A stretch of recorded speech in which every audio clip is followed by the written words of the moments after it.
Senhoras e senhores, deixa eu só ajeitar a iluminação aqui e tal, dá pra me enxergar. Tranquilo, beleza? Pronto. Senhoras e senhores, muito bom dia, boa tarde, boa noite, boa madrugada.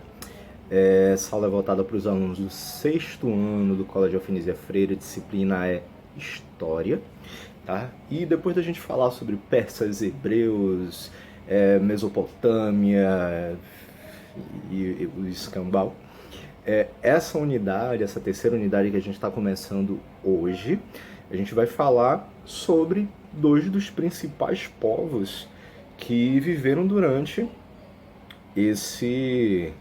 essa história antiga, né? Esse período da história antiga, como a gente fala, que são os povos gregos e os romanos, que eles dominaram praticamente toda a vida da história antiga, né? Então, a gente começa lá falando a partir da página 106, tá? Tem dizendo lá, unidade 4, pererê, parará. E unidade 4, que a gente começa então fazendo algumas discussões, alguns apontamentos a respeito de Grécia. A gente vai trabalhar a partir de Grécia nessas próximas aulas, 5, 6, 7, 8 aulas, não sei ainda, mas a gente começa da seguinte forma: vai continuar do mesmo modo que a gente estava fazendo antes, beleza? Vocês com o livro didático de vocês aí, acompanhando essa aula, eu vou falando, eu vou discutindo, vou pontuando uma coisa ou outra, assim, tal, e vocês prestando atenção. E se tiver dúvida, e manda a dúvida, ninguém tem dúvida, porque vocês são inteligentes pra caramba, né? Então, aí não precisa tirar essas dúvidas. Mas enfim, se em algum momento precisarem, é só chegar e perguntar, você sabe, né? Beleza. Então, na página 106 a gente começa da seguinte forma: o antever, né? Nossa sociedade atual é o resultado da influência de muitas outras sociedades. Vocês viram, quando a gente fez a discussão a respeito dos outros povos, o quanto eles acabaram influenciando o nosso cotidiano hoje, né? Muitas das coisas que eles descobriram naquela época, muitas das discussões a respeito do que era sociedade naquela época acabou vindo para hoje em dia. Claro, com diversas modificações, afinal de contas, todo mundo evolui, né? As sociedades evoluem, as sociedades se transformam, os pensamentos a respeito de religião, a respeito de política, a respeito de sociedade, de vida em comunidade, de família, tudo acaba se modificando porque, claro, as pessoas vão se descobrindo, as tecnologias elas vão cada dia melhorando mais, a gente vai tendo novas descobertas a respeito da própria humanidade, do estudo a respeito da cabeça das pessoas, né? Dos estudos antropológicos, estudos psicológicos, a própria forma que a gente se relaciona com a outra pessoa que está do nosso lado, com pessoas completamente diferentes, com pessoas iguais. Então isso tudo vai acabar confluindo, né? Vai acabar juntando uma coisinha ou outra, assim, influenciando no modo que a gente vive hoje. Então, nossa sociedade atual, então, é o resultado da influência de muitas outras sociedades, inclusive de algumas que existiram na antiguidade. Entre os diversos povos daquela época que nos influenciaram, existe um que merece destaque especial: os gregos. Por quê? Porque a gente vai saber no decorrer das aulas, né? Então, os gregos eles foram os criadores de diversas tradições, como o teatro. Ó, meu Minion aqui, ó. O teatro foi uma das invenções gregas, que, claro, depois, com o desenvolvimento do Império Romano, então se desenvolveu mais o teatro até chegar no que a gente conhece hoje, né? A pesquisa histórica começa lá com os gregos, quer dizer, se desenvolve bastante com os gregos, mas claro que a gente vai encontrar isso também em outros povos que vieram antes dos gregos. E a própria democracia, que a gente tanto discute hoje em dia, né, a respeito da política. O que é a democracia? Democracia nada mais é do que o governo do povo. Demo significa povo, cracia é governo, então é o governo do povo. São escolhas que o povo faz para que as decisões políticas, teoricamente pelo menos, envolvam todas as pessoas que fazem parte daquele povo. Claro, a gente tem alguns questionamentos aí, um pouquinho mais complicados a respeito da sociedade, né? Principalmente essa ideia da desigualdade social, de xenofobia, de racismo, de homofobia e tal. Tudo que deveria... Todas essas discussões que são discussões políticas, por mais que a gente não fale tanto assim de uma política partidária, né? Daqueles partidos políticos e tal, com essas temáticas, mas tudo faz parte político. Nós todos somos seres políticos, porque todas as decisões que são tomadas lá pelos governantes acabam influenciando no nosso cotidiano. Trabalho, lazer, escola, conhecimento em geral e assim por diante. Tá. Além disso, foram eles que criaram as bases do alfabeto que utilizamos até hoje. Na verdade, foram os fenícios, mas os gregos, mesma coisa, desenvolveram e aí foi que chegou ao que a gente conhece hoje. Né? Os mitos e as crenças religiosas dos gregos também são muito influentes e marcam nossa cultura até hoje. Até o presente, né? Atualmente, as ideias e práticas culturais podem circular rapidamente graças à internet e outras tecnologias de comunicação. Na antiguidade, esse tipo de tecnologia não existia, né? Não tinha internet, Wi-Fi, 4G, essas coisas assim, para a gente poder pegar uma informação aqui e daqui a 10 segundos essa informação já está lá no Japão e depois essa informação vai lá para a Arábia Saudita e depois já está no interior do Brasil, assim, lá na região amazônica, na fronteira com a Bolívia. Tá. Então esse tipo de tecnologia naquela época não existia, claro.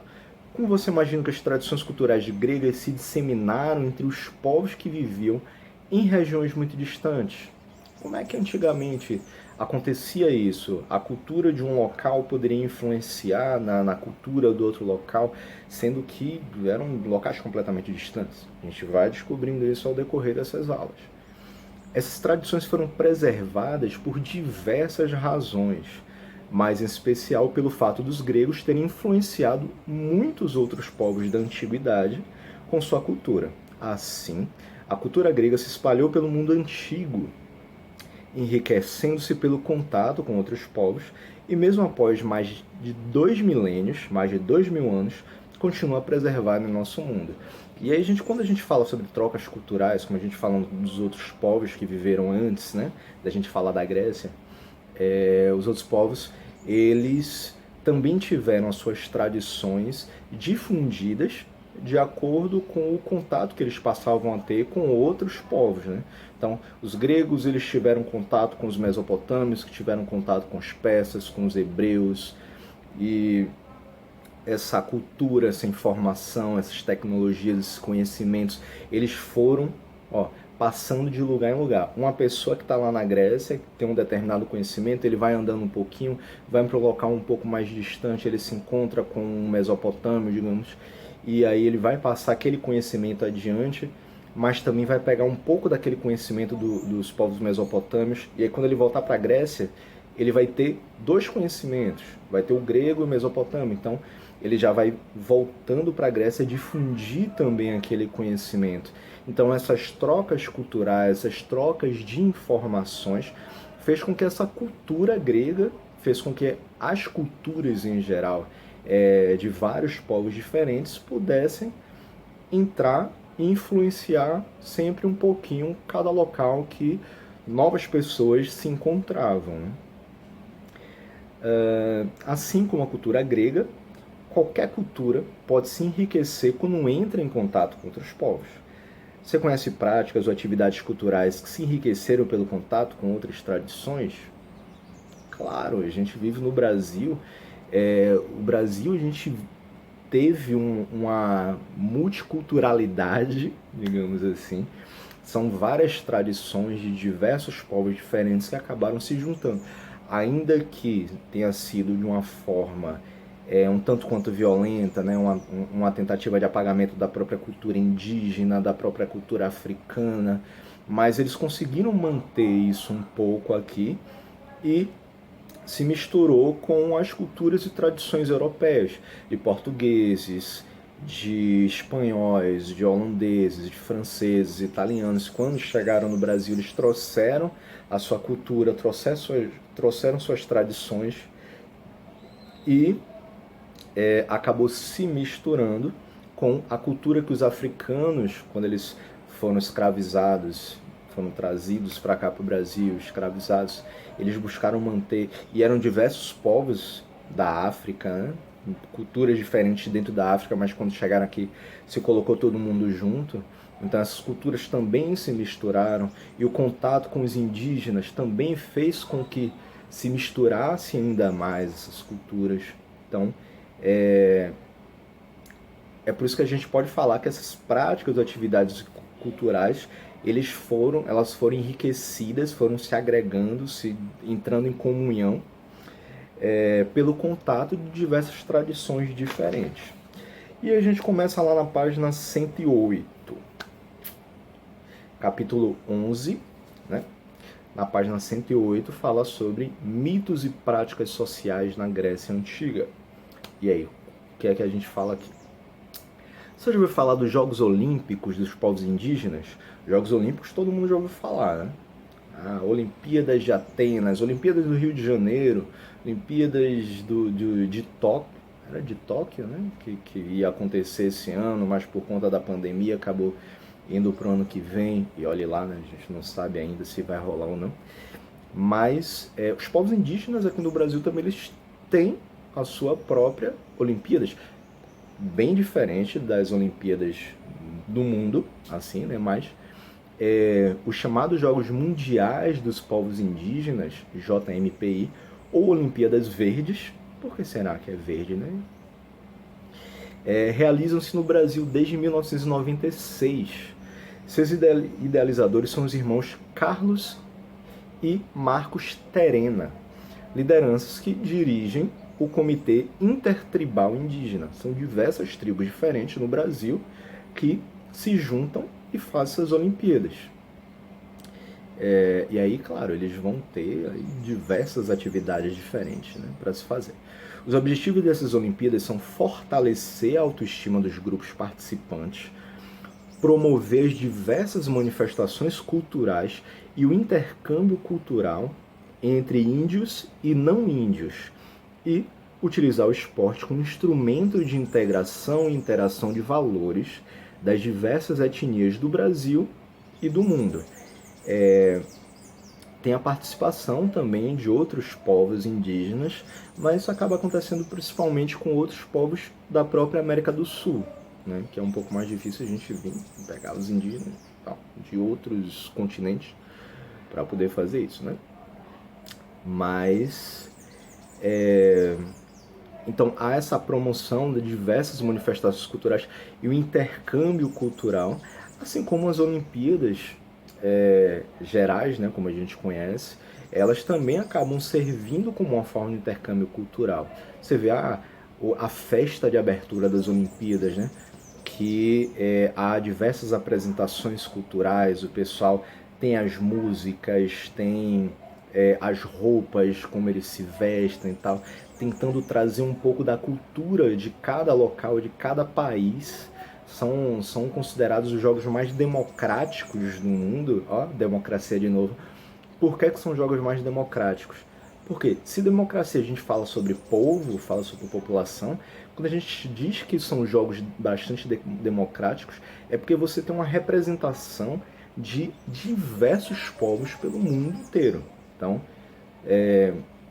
são quase a totalidade dos países do mundo tem representantes nas Olimpíadas. Claro, eles vão passar aí por diversas competições antes, né, que são classificatórias para as Olimpíadas, mas você vai ter representantes praticamente do planeta inteiro participando das Olimpíadas gerais.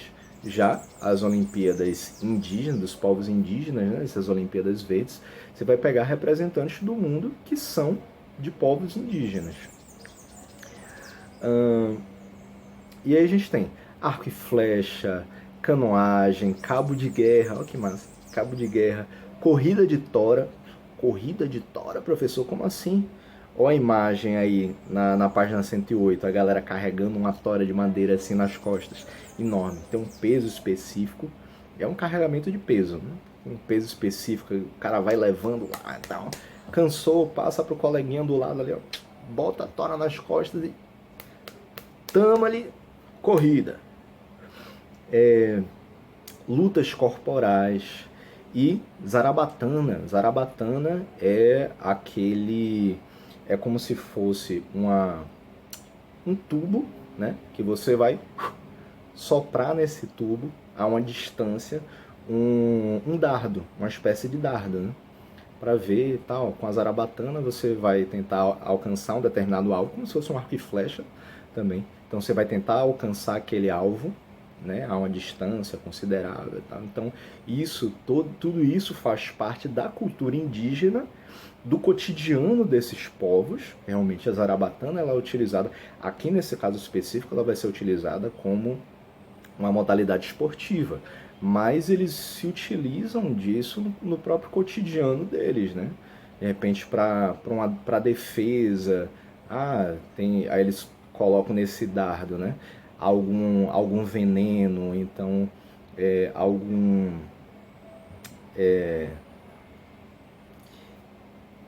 coisa, né?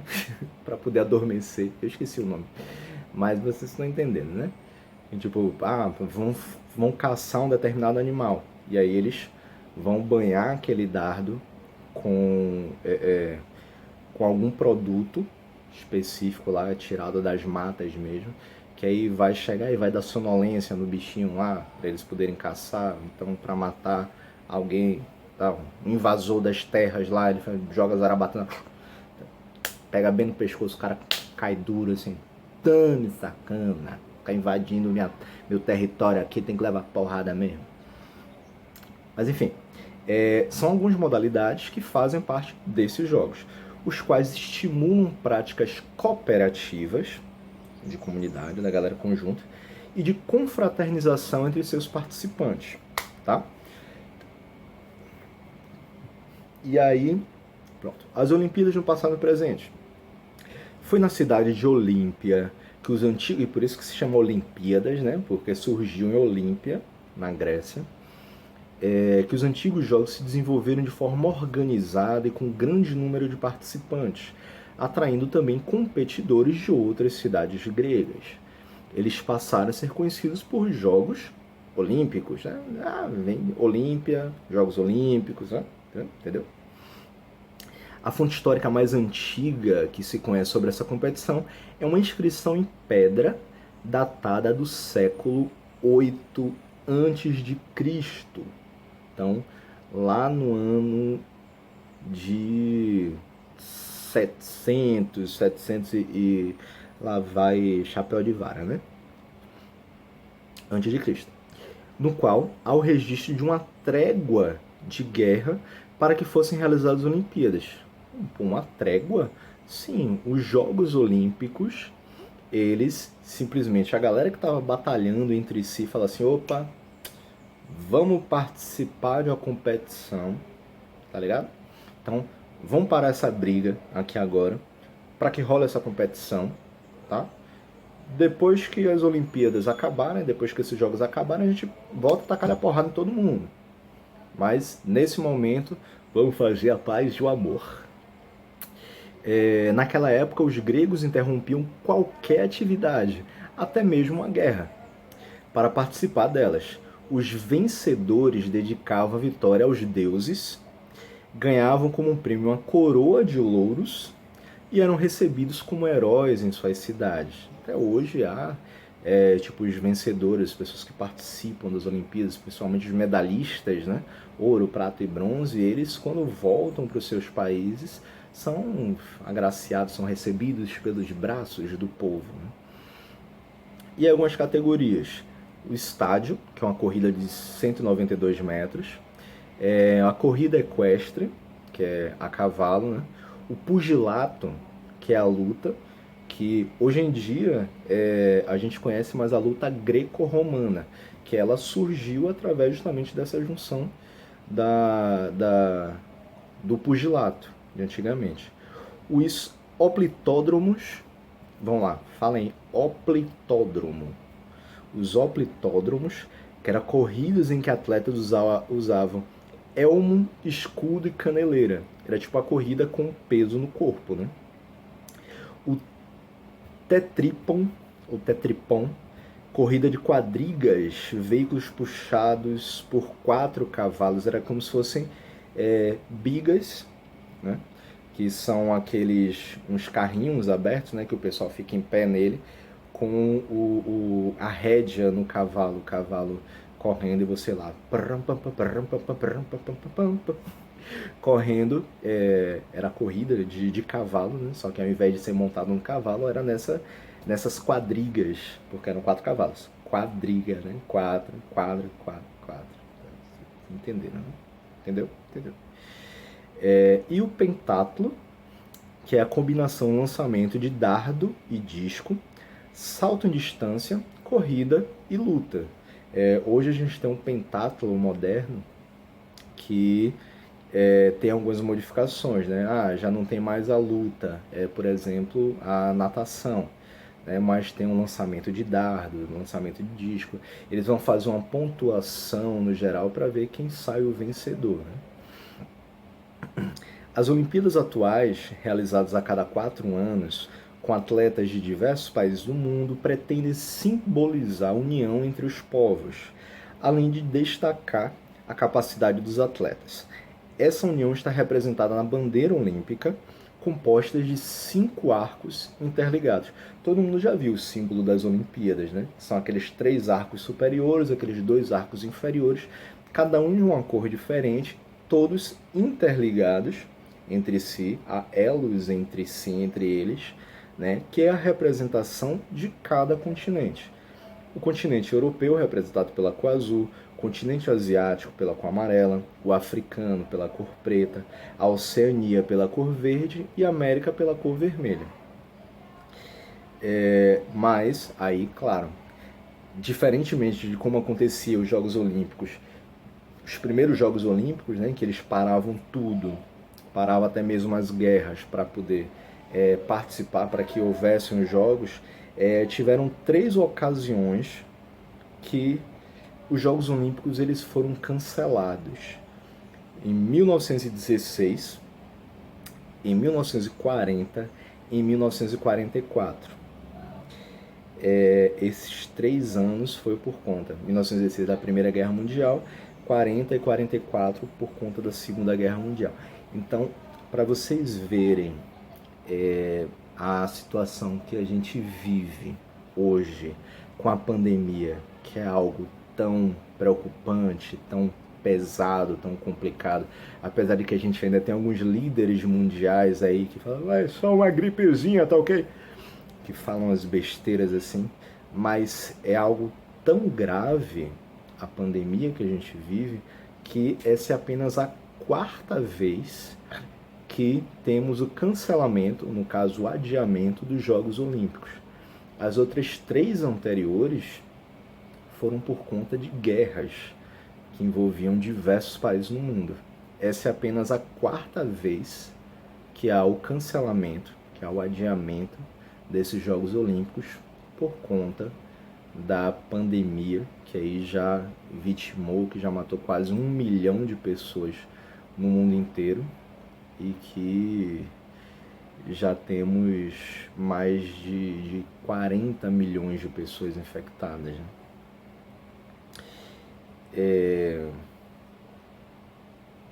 Então, os Jogos Olímpicos contam com mais de 30 modalidades que podem ser individuais ou coletivas.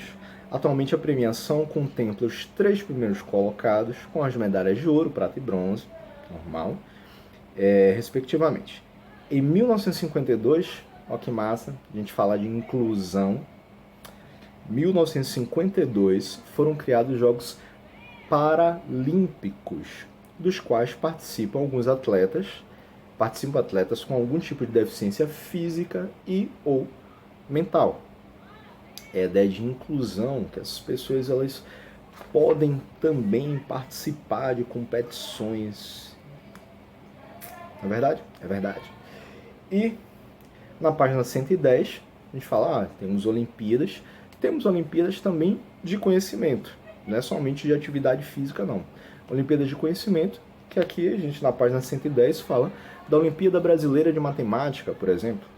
A Olimpíada Brasileira de Matemática para escolas públicas e privadas, a OBMEP, é um evento anual realizado desde o ano de 2005, podendo se inscrever alunos desde o 6º ano do ensino fundamental. Ó, galera que joga duro aí na matemática e pá, tá vendo? Participar de uma Olimpíada, ficar famoso. A primeira fase é realizada do 6º ano do ensino fundamental até o último ano do ensino médio, até o 3º ano do ensino médio. A primeira fase é realizada nas próprias escolas, então cobrem de Luciano, viu? Posteriormente, os alunos classificados fazem a segunda fase em locais espalhados por todo o Brasil, que aí tipo, você vai competir com alunos de outras escolas de Sergipe ainda, por exemplo, a gente trazendo para cá, né? Com outras escolas de Sergipe, e aí depois, passando dessa fase, você vai para a etapa brasileira. Ao final, muitos alunos, escolas e professores são premiados com medalhas de ouro, prata e bronze, além de menções honrosas e troféus. Além de estimular o estudo da matemática, a Olimpíada contribui para a melhoria da educação, incentiva o aperfeiçoamento de professores de escolas públicas e promove a inclusão social por meio do conhecimento. Em 2017, mais de 18 milhões de alunos participaram da Olimpíada. Oh, que bacana isso! 18 milhões de alunos participando da Olimpíada. Na Grécia Antiga, as Olimpíadas eram grandiosas festas em homenagem aos deuses, em que os atletas demonstravam suas habilidades físicas em diversas competições esportivas. Como vimos, com o passar do tempo, muitos conhecimentos e costumes dos antigos gregos chegaram até nós. As Olimpíadas, por exemplo, não têm mais a característica de ritual religioso, mas conservam a tradição de celebrar a união entre os povos. Além disso, a palavra Olimpíada é associada aos mais variados tipos de competição. Como vocês veem aqui, Olimpíada como uma competição de conhecimento, Olimpíada de competições esportivas, Olimpíada de matemática, Olimpíadas de português, Olimpíadas de física, de química, tal, que envolvem pessoas do Brasil inteiro, do mundo inteiro, né? Enfim, e aí a gente tem 3 questões que vocês podem fazer aí, e na próxima aula a gente corrige, tá ok? 3 questões só, gente. Faz aí, não tá fazendo nada, mas faz. Aí na página 110. Beleza? É isso. Acabou a aula de hoje. Só isso. Tranquilo? Valeu. Falou. Até amanhã. Valeu. Tchau.